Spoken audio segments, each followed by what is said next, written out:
Hello viewers, welcome to our channel Mahi notes. இன்னைக்கு நம்ம இந்த வீடியோவில் 6ஆம் வகுப்பு தமிழ் 7-9 ஃபுல் இருக்கிற கொஸ்டின்ஸை பார்க்க போகிறோம். புக் பேக்கும் பார்க்க போகிறோம். ப்ளஸ் புக் அந்த லெசன் உள்ள எனக்கு அதையும் பார்க்கலாம். பிடிஎஃப் வச்சு நமக்கு எங்கே கொஸ்டின் இருக்குது எதுக்கான என்ன ஆன்சர் நான் சொல்லிடுறேன். ஃபர்ஸ்ட் டாபிக் ஆசிய ஜோதி. ஆசிய ஜோதி ஆசிரியர்னா கவிமணி தேசிய விநாயகம் பிள்ளை. ஓகேவா? கவிமணி தேசிய விநாயகர். அதாவது ஆசிய ஜோதி வந்து புத்தரை பற்றினது. ஓகே, பட் ஆசிய ஜோதி எழுதுனது கவிமணி தேசிய விநாயகர். ஓகேவா? அடுத்த பாக்ஸ் பாருங்க. உலக உயிர்கள் எல்லாம் துன்பமின்றி இன்புற்று வாழ வேண்டும் என்று விரும்பியவர் புத்தர். ஸோ இதை கூட கொஸ்டினா கேட்கலாம். உலக உயிர்கள் எல்லாம் துன்பமின்றி இன்புற்று வாழ வேண்டும் என்று விரும்பியவர் யார் கேட்கலாம். ஸோ புத்தர். ஓகே, அடுத்த இந்த வரிகளை கொடுத்துட்டு கேட்கலாம். ஓகேவா? ஸோ இந்த வரிகளை எழுதுனது யாரு அப்படின்னா கவிமணி தேசிய விநாயகர். பட் இதுல இன்ஃபர்மேஷன் புத்தரை பற்றினது. ஓகேவா? ஸோ ஆசிய ஜோதி ஆசிரியர் யாருன்னு கேட்டாங்கன்னா கவிமணி தேசிய விநாயகர். பட் ஆசிய ஜோதி வந்து யாருடைய வரலாற்றை கூறணும்னு கேட்டாங்கன்னா புத்தர். அடுத்த பொருள் அஞ்சினர் பயனர், கருணை இரக்கம், வீழும் விழும், ஆகாது முடியாது, பார் அப்படின்னா உலகம், நீளம் பரந்த உலகம், முற்றும் முழுவதும், மாறி மழை, கும்பி அப்படின்னா வயிறு, பூதளம் பூமி. ஓகேவா? ஸோ கேட்குறப்ப எக்ஸாம்ல கேட்குறப்ப பொருளாக எது சொல்லலாம் தெளிவாக கொஸ்டின் அண்டர்ஸ்டாண்ட் பண்ண அதுக்கப்புறம் ஆன்சர் எழுதணும். அடுத்து நூல்நிலை பார்க்கலாம். ஸோ தேசிய விநாயகர் வந்து 20ஆம் நூற்றாண்டில் வாழ்ந்தவர். கவிமணியிலும் பட்டம் பெற்றவர். ஓகேவா? சொல்லும்போது நம்ம கவிமணி தேசிய விநாயகரா சொல்லுவோம். ஓகேவா? நெக்ஸ்ட் இது கேட்கலாம். 36 ஆண்டுகள் பள்ளி ஆசிரியராக பணியாற்றியவர் யாருன்னு கேட்கலாம். கேட்டிருக்காங்க ஆல்ரெடி. ஓகேவா? ஸோ 36 ஆண்டுகள் பள்ளி ஆசிரியராக பணியாற்றியவர் வந்து கவிமணி தேசிய விநாயகர். அடுத்து புத்தரின் வரலாற்றை கூறும் நூல் எதுன்னு கேட்டாங்கன்னா ஆசிய ஜோதி. ஓகேவா? ஆசிரியர் எழுதுறது யாருன்னு கேட்டாங்கன்னா கவிமணி தேசிய விநாயகர். அடுத்து இங்க ஒரு லைன் பாருங்க. ஆங்கில மொழியில எட்வின் அர்னால்ட் அவர் எழுதிய லைட் ஆஃப் ஏஷியா அப்படின்ற நூலை தழுவி எழுதப்பட்டதான் இந்த ஆசிய ஜோதி. ஓகேவா? ஸோ ஆங்கில மொழியில எட்வின் அர்னால்ட் எழுதிய லைட் ஆஃப் ஏஷியா நூலை தழுவி எழுதப்பட்ட நூல் எதுன்னு கேட்டாங்கன்னா ஆசிய ஜோதி. அடுத்தது புத்தரின் வரலாற்றை கூறும் நூல் ஆசிய ஜோதி. நேர்மையான வாழ்க்கை வாழ்பவர் யார் அப்படின்னா எல்லா உயிரிழத்தும் இரக்கம் கொண்டவர். எல்லா உயிரிழத்தும் இரக்கம் கொண்டவர். ஒருவர் செய்யக்கூடாது எதுனா தீவினை, செய்யக்கூடாது தீவினை. எளிதாகும், இது எப்படி பிரிச்சு எழுதலாம்னா எளிது பிளஸ் ஆகும் எளிதாகும், எளிது பிளஸ் ஆகும் எளிதாகும். பாலை எல்லாம், இது எப்படி பிரிச்சு எழுதலாம்னா பாலை பிளஸ் எல்லாம் பாலை எல்லாம். இனிமை பிளஸ் உயிர் சேர்த்து எழுதினா இன்னுயிர் அப்படின்னு மாறும். இனிமை பிளஸ் உயிர் இன்னுயிர். மலை பிளஸ் எல்லாம் மலை எல்லாம், மலை பிளஸ் எல்லாம் மலை எல்லாம்.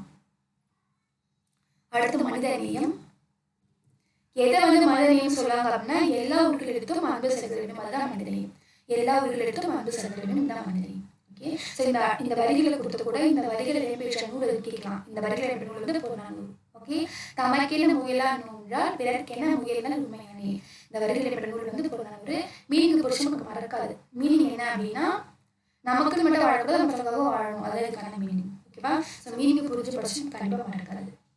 அடுத்து வள்ளலார். தம்பொருளை கவர்ந்தரிடம் கூட அன்பு காட்டுகிறாருன்னு வள்ளலார். அடுத்தது வாடிய பயிரை கண்ட போதெல்லாம் வாடிய, இந்த கூட்டுற சொன்னதாருன்னு வள்ளலார். ஓகே, வாடிய பயிரை கண்ட போதெல்லாம் வாடின்னு சொன்னதாருன்னு வள்ளலார். நெக்ஸ்ட் வடலூர்ல சத்திய தர்மசாலை நிறுவியது யாரு அப்படின்னா வள்ளலார். ஓகே, அது இன்னமும் இருக்கு.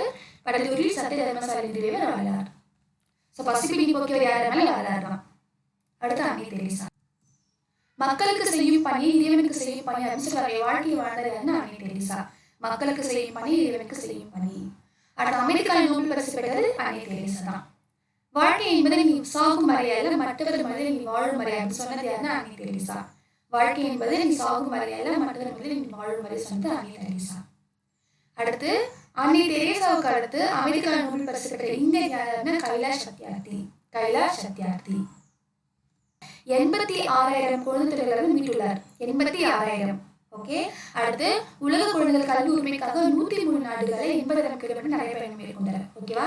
103 நாடுகளை 80,000 கிலோமீட்டர். இது கூட கேட்கலாம். மொத்தம் எத்தனை நாடுனா 103 நாடு 80,000 கிலோமீட்டர் நடைபயணம் போயிருக்காரு. யார் எதுக்காக அப்படின்னா கல்வி உரிமைக்காக, குழந்தைகளுடைய கல்வி உரிமைக்காக. ஓகேவா? ஸோ குழந்தைகளை பாதுகாப்பு முறை இயக்க தொடங்கியது இவர் தான். கடந்த 30 வருஷத்துல 86,000 குழந்தைகளை மீட்டுள்ளார். அடுத்த வரையில் பாருங்க.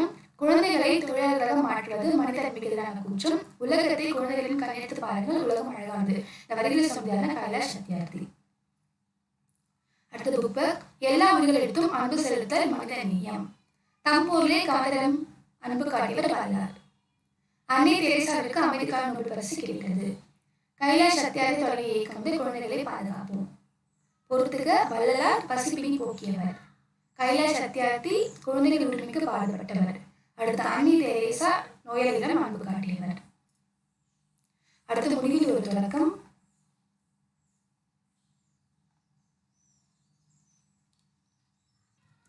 தன் மகனுடைய துடிக்கும் இதயத்தை தானமாக கொடுத்தவன் யாரு அப்படின்னா அசோகன் புஷ்பாஞ்சலி. ஓகேவா? ஸோ அந்த மகனுடைய இளைஞனுடைய பேர் வந்து ஹிதேந்திரன்.